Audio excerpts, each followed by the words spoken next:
7,759 पदों पर आयोजित हो रही तृतीय श्रेणी अध्यापक भर्ती परीक्षा का आयोजन हो रहा है और परीक्षा में जो उपस्थिति है वह कहीं ना कहीं खुश कर देने वाली है।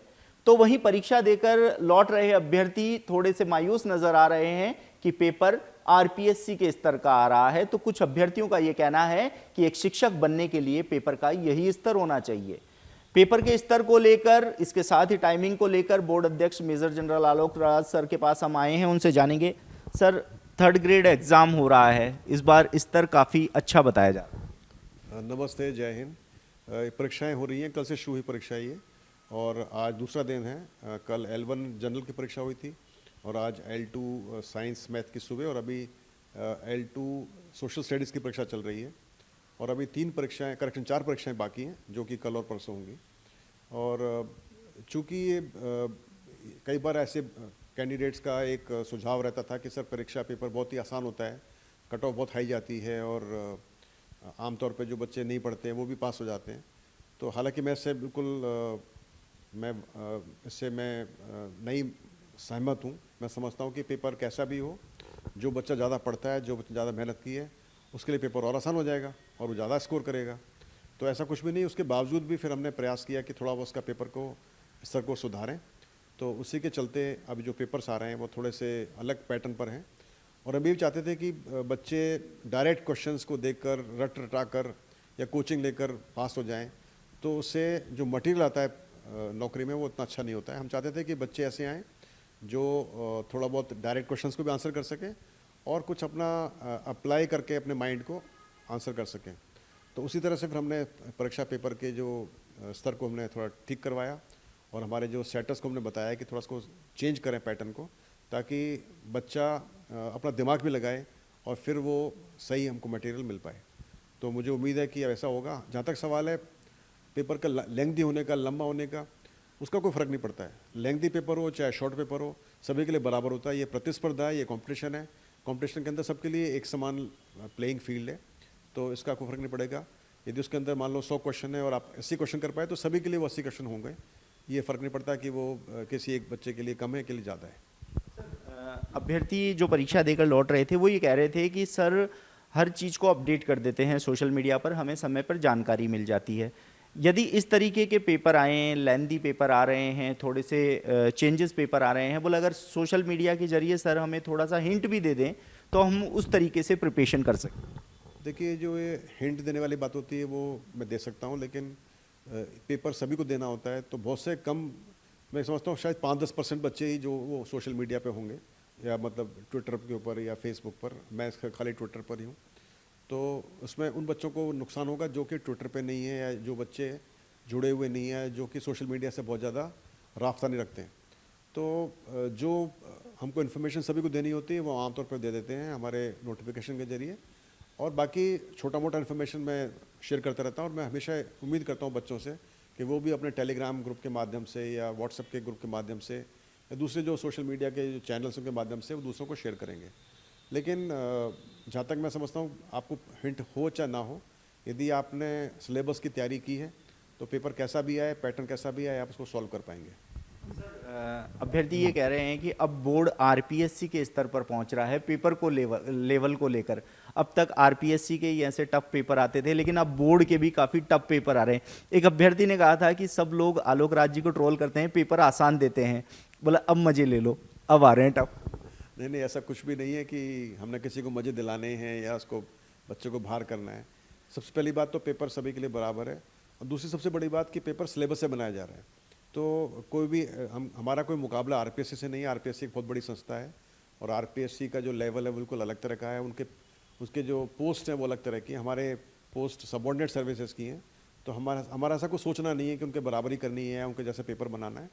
हमारा बस इंश्योर ये करना है कि पेपर सिलेबस से हो, कोई क्वेश्चन आउट ऑफ सिलेबस ना हो, और पेपर क्वेश्चन इस तरह के हो जिनको डिलीट ना करना पड़े। हालांकि उसके बावजूद भी कुछ क्वेश्चन डिलीट होते हैं, उसका मुझे दुख है, खेद है। प्रयास है कि वो कम हो जाए। अभ्यर्थियों ने यह भी कहा है कि अब कोचिंग के भरोसे रहना 100% छोड़ दो, क्योंकि अब सेल्फ स्टडी करने वाला ही पास होगा। कोचिंग में जो पढ़ाया जा रहा है वो परीक्षाओं में उतना नहीं आ रहा है, 10-20% आ रहा है। सेल्फ स्टडी वाले अभ्यर्थी ही अब बाजी मार सकते हैं।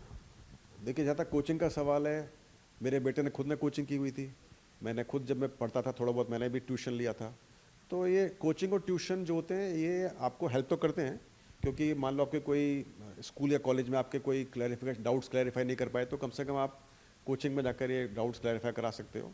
तो डिपेंड करता है कि आप किस माहौल में रह रहे हो, आपके पास क्या साधन उपलब्ध हैं, आप किस तरह के स्कूल कॉलेज से पढ़े हो, आपकी कैसी तैयारी है, कितना आपके पास वक्त अवेलेबल है। तो कई सारी चीज़ों का सम्मिश्रण के बाद आप डिसाइड करते हो कि क्या आपको कोचिंग लेनी चाहिए कि नहीं लेनी चाहिए। और कोचिंग लेना भी गलत नहीं है और बिना कोचिंग के भी आप पास हो सकते हो। तो ये सब डिपेंड करता है कि आप किस तरह से आपने तैयारी कर रहे हो, आप कितना टेक्निकली आप सब्जेक्ट को समझ रहे हो। मैं सिर्फ ये बोलना चाहूँगा कि जो भी बच्चे चाहते हैं कि परीक्षा में अच्छा करें, उनको एक तो जो हमारी स्पेसिफिक बुक्स हैं एनसीईआरटी की या फिर राजस्थान बोर्ड की, वो ज़रूर पढ़नी चाहिए।